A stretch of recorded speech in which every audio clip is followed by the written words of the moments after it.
नमस्कार छात्रों, आज का हमारा विषय है कक्षा 10 का तुलसीदास राम लक्ष्मण परशुराम संवाद। राम लक्ष्मण परशुराम संवाद जो है रामचरितमानस के बालकांड से लिया गया है।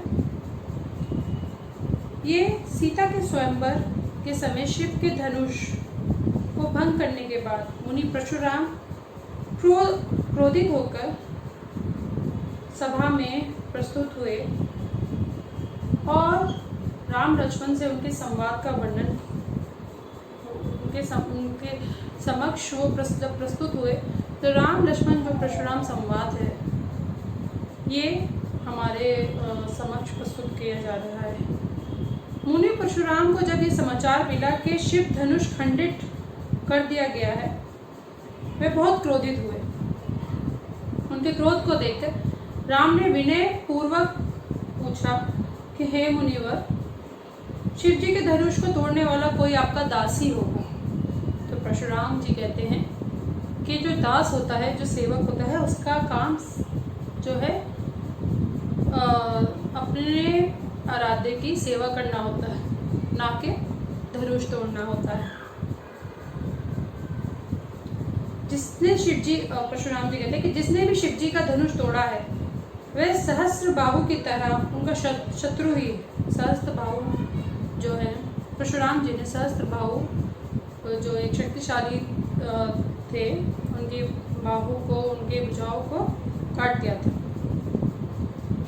यदि उसने स्वयं को वहाँ उपस्थित उस सभा में, अगर वो जिसने भी उपस्थित नहीं हुआ, जिसने भी शिव जी का धनुष तोड़ा है, तो वो जितने भी सभा में राजा बैठे हैं उनका वध कर देंगे। परशुराम जी क्रोध में कहते हैं।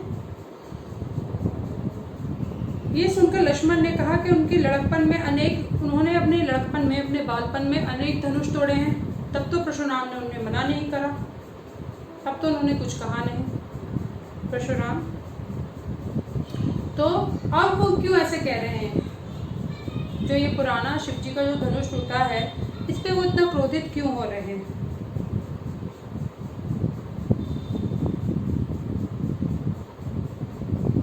पर फिर परशुराम जो है क्रोधित होकर कहते हैं, परशुराम लक्ष्मण को धुतकारते हुए कहते हैं कि शिव जी के धनुष को तुम एक मामूली धनुष के समान समझ रहे हो, उससे उसका क्या संबंध है?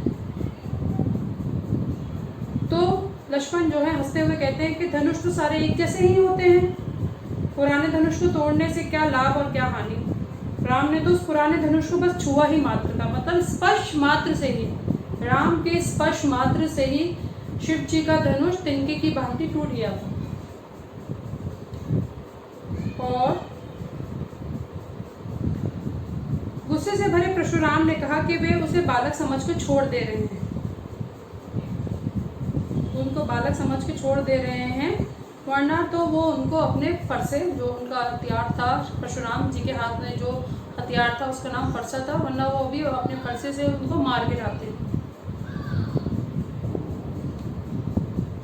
फिर गुस्से से भरे परशुराम जी ये भी कहते हैं कि वे मुनि नहीं थे, बल्कि बाल ब्रह्मचारी हैं, अत्यंत क्रोधी हैं। अपने बारे में वो बता रहे हैं कि वो बाल ब्रह्मचारी हैं, अत्यंत क्रोधी हैं।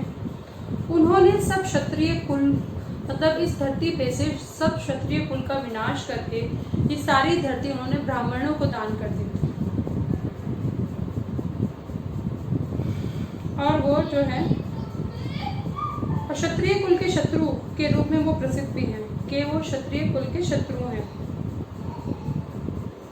लक्ष्मण ने हंसते हुए मुनि का मजाक उड़ाया और कहा कि कमजोर तो वह नहीं थे, वह तो उन्हें मतलब वो कहते हैं कि मैं भी कमजोर नहीं हूँ, मैं भी शक्तिशाली हूँ, मैं भी कोई वीर हूँ, बस वो उनको ब्राह्मण समझ के माफ कर दे रहे हैं और अपने गुस्से को रोक रहे हैं, क्योंकि ब्राह्मण भक्त और गौ पे, और गांव मतलब गौ पे वो हथियार नहीं उतारते हैं,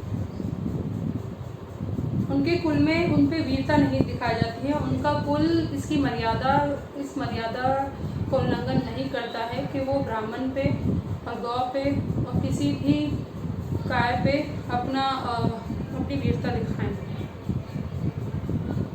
उन्हें मारने से उनको पाप लगेगा, वैसे मुनिवर का एक एक शब्द ही करोड़ों व्रजों के संग, वो कहते हैं, लक्ष्मण कहते हैं कि आपके जो मुख से जो भी संवाद निकल रहे हैं, वो एक एक संवाद व्रज के समान बहुत कठोर है। आपको स्पर्शे की क्या जरूरत है, आपके तो शब्द ही कठोर हैं, उसी से क्या नाम कोई भी मनुष्य मर सकता है। परशुराम ने सुनकर गुरु विश्वामित्र से कहते हैं कि लक्ष्मण बड़ा कुबुद्धि और दुष्ट है। वह तो सूर्यवंश के नाम पे कलंक है, जिसे वे क्षण भर बाद अपने फरसे से मार गिराएंगे। यदि वे उसे बचाना चाहते हैं तो उसे समझा बुझाकर ऐसा बोलने से मना करें।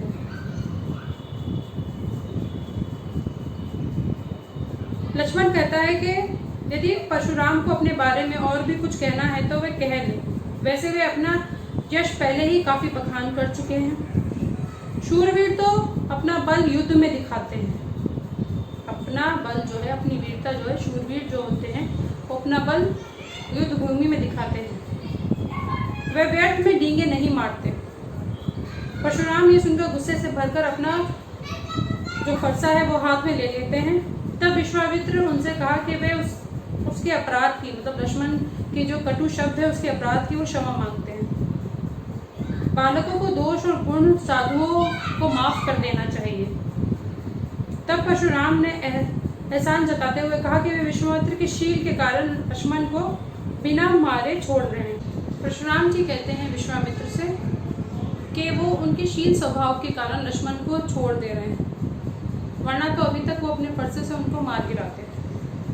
फिर उसके बाद लक्ष्मण कहते हैं परशुराम जी से, उनका मजाक उड़ाते हुए, कि आप अपने माता पिता के ऋण से तो मुक्त हो चुके हैं, अब शायद आपकी गुरु दक्षिणा देनी रह गई है, तो आप मेरे पास आओ, मैं अपने थैले में से आपको कुछ पैसे देता हूँ या कुछ सिक्के देता हूँ, जिससे आप अपने गुरु का ऋण चुका पाओ, अपनी गुरु दक्षिणा उनको दे पाओ।